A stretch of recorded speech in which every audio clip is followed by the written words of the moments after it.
আজকের দিনের জন্য পিতা ঈশ্বরের ধন্যবাদ দিই। পবিত্র বাইবেল 2 বিবরণ 31 অধ্যায় 8 পদে বাক্য বলে, আর সদাপ্রভু আপনি তোমার অগ্রে অগ্রে যাইতেছেন, তিনি তোমার সহবর্তী থাকিবেন, তিনি তোমাকে ছাড়িবেন না, তোমাকে ত্যাগ করিবেন না, ভয় করিও না, নিরাশ হইও না। পবিত্র আত্মার সহভাগিতা প্রার্থনা করি বিষয়টি বোঝার জন্য। আমাদের জীবনে বেসিক্যালি 2 ধরনের সময়ের মধ্যে দিয়ে আমরা যাই। একটা হলো খারাপ সময় আর ভালো সময়। ভালো সময়ের মধ্যে দিয়ে যখন আমরা যাই, আমরা অবশ্যই বুঝি যে তা পিতা ঈশ্বরের আশীর্বাদ, পবিত্র আত্মার সহভাগিতা এবং আমাদের জীবনে প্রভু যিশুর অনুগ্রহ, যা আমাদের জীবন এই সুন্দর পদক্ষেপ বা সুন্দর মুহূর্তগুলো সৃষ্টি করে। আমাদের আশেপাশের মানুষগুলোর সাথে আমাদের সুন্দর বন্ধন, সুন্দর সম্পর্ক এবং সুন্দর জীবনযাপন করার সুযোগ দেয়, ঈশ্বরের ধন্যবাদ করার সুযোগ দেয়। আরেকটি ভাগ হলো আমাদের জীবনের খারাপ সময়, প্রতিকূল পরিস্থিতি, রোগ ব্যাধি যার মধ্যে দিয়ে আমরা যাই, জীবনের পরীক্ষাগুলি, যখন আমাদের বিশ্বাস, প্রভু যিশুর ওপর বিশ্বাস পরীক্ষার সম্মুখীন হয়। সেই সকল সময় অপেক্ষার সময়, যে আমাদের জীবনে আমরা অনুগ্রহ পাব, আমাদের জীবনে পিতা ঈশ্বরের পরিকল্পনা পূর্ণ হবে, অথবা যে প্রতিকূল পরিস্থিতির মধ্যে দিয়ে আমরা চলেছি, আমরা যাচ্ছি, সেই সময় আমরা কি প্রভু যিশুকে হারিয়ে ফেললাম আমাদের কাছ থেকে? পিতা ঈশ্বর কি আমাদের ছেড়ে দিলেন? এই প্রশ্নের সম্মুখীন যখন আমরা হই, সেই সময় আমাদের জীবনের খারাপ সময়। এই পদটিতে মোশি যিহোশুয়াকে সাহস জুগিয়েছেন। তিনি বলেছেন সদাপ্রভু তার সাথে থাকবে, তিনি তার সহবর্তী, তিনি তাকে ছাড়বেন না, ত্যাগ করবেন না। তাকে ভয় করতে এবং নিরাশ হতে বারণ করেছেন মোশি, কারণ মোশি জানেন এই যে প্রত্যেকটা মুহূর্ত তিনি ইসরায়েল জাতিকে উদ্ধার করে এই এতটা পথ নিয়ে এসেছেন, সেই মুহূর্তে সদাপ্রভু পিতা ঈশ্বর মোশির সঙ্গও ছাড়েনি। মোশির কাছ থেকে যখন যিহোশুয়া আজ্ঞা পেল যে সেই ইসরায়েল জাতিকে, বৃহৎ জাতিকে তাকে লিড করে সেই কনান দেশে নিয়ে যেতে হবে, তখন সে স্বাভাবিকভাবেই ভয় পেয়েছিল, কিন্তু সে সেই ঈশ্বরের পরিকল্পনা পূর্ণ করেছিল। ঈশ্বর যে কাজ তাকে সমর্পণ করেছিল তা বিশ্বাসের সাথে, ঈশ্বরের ওপর বিশ্বাসের সাথে সে এগিয়ে গিয়ে সেই কনান দেশে, দুগ্ধ মধু প্রবাহিত দেশে ইসরায়েল জাতিকে নিয়ে প্রবেশ করেছিল।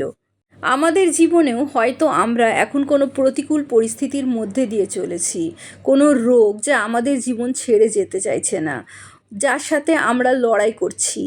আমরা কেউ অসুস্থ নই, আমরা প্রভু যিশুতে সকলেই সুস্থ, কারণ বাক্য বলে প্রভু যিশুর ক্ষতের দ্বারা প্রত্যেকে বিশ্বাসী, যারা প্রভু যিশুর ওপর বিশ্বাস করে তাদের রোগ ব্যথা যন্ত্রণা সব মুক্ত হয়। তিনি আমাদের সকল রোগ যন্ত্রণা ব্যথা দুর্বলতা তার শরীরে গ্রহণ করেছিলেন যখন তিনি সেই ক্রুশে আরোহণ করছিলেন।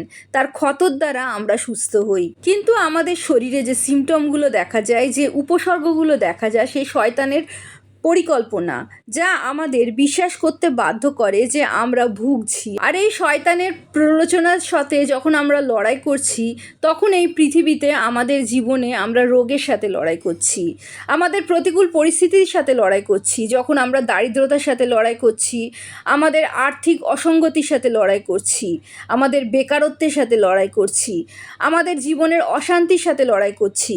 আমি বলছি না যে আমরা জীবনে যেগুলো ভোগ করছি সেগুলো মিথ্যে, কিন্তু তা সকল শয়তানের পরিকল্পনা, শয়তানের বেড়াজাল, যার মধ্যে আমরা পড়ে তার পরিকল্পনাগুলিকে, তার দেখানো জিনিসগুলিকে আমাদের জীবনে বিশ্বাস করতে পারি।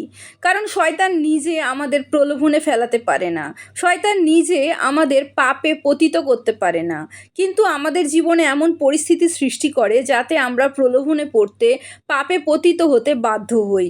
প্রভু যিশুকে বিশ্বাস না করে পার্থিব বিষয়বস্তুর ওপর আমাদের জীবনের সমস্যার সমাধান খুঁজি।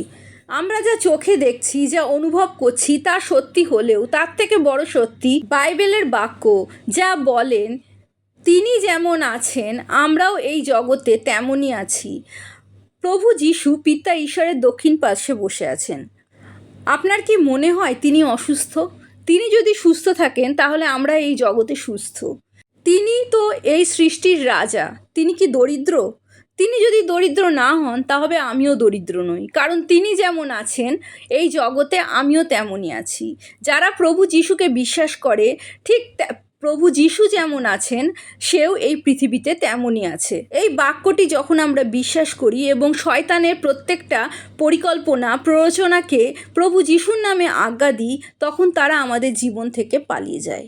যেমন প্রভু যিশু বলেছিলেন, আমি তোমাদিগকে সত্য কইতেছি, যে কেহ এই পর্বতকে বলে উপড়িয়া যাও আর সমুদ্রে গিয়া পড়ো, এবং মনে মনে সন্দেহ না করে কিন্তু বিশ্বাস করে যে যাহা বলে তাহাই ঘটিবে, তবে তাহার জন্য তাহাই ঘটিবে। প্রভু যিশু এখানে পর্বতের সাথে কথা বলতে বলেছেন। আমরা যখন প্রার্থনা করি আমরা যাচনা করি প্রভু যিশুর কাছে, কিন্তু তিনি যা একমাত্র পবিত্র আত্মা যাচনা করতে বলেছেন। আর আমাদের সমস্যার সাথে কথা বলার অধিকার, পাওয়ার, শক্তি আমাদের দিয়েছেন।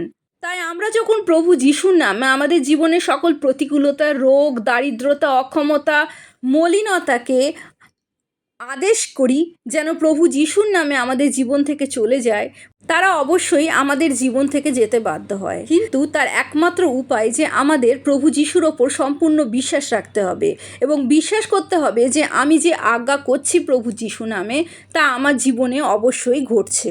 আমি শয়তানের সেই পরিকল্পনা থেকে, সেই প্ররোচনা থেকে মুক্ত হতে পারছি।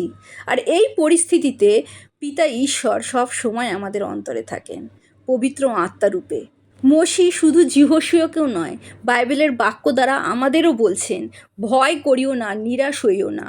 যখনই আমরা ভয় করি, যখনই আমরা নিরাশ হই, তখন আমরা শয়তানকে বিশ্বাস করছি যে আমাদের জীবনে শয়তানের পরিকল্পনা যা সবসময় খারাপ তা পূর্ণ হবে। কিন্তু আমরা যখন ঈশ্বরের ওপর বিশ্বাস করি তখন আমরা অবশ্যই আশা করি, প্রত্যাশা রাখি যে পিতা ঈশ্বর আমাদের জীবনে তার পরিকল্পনা পূর্ণ করবেন।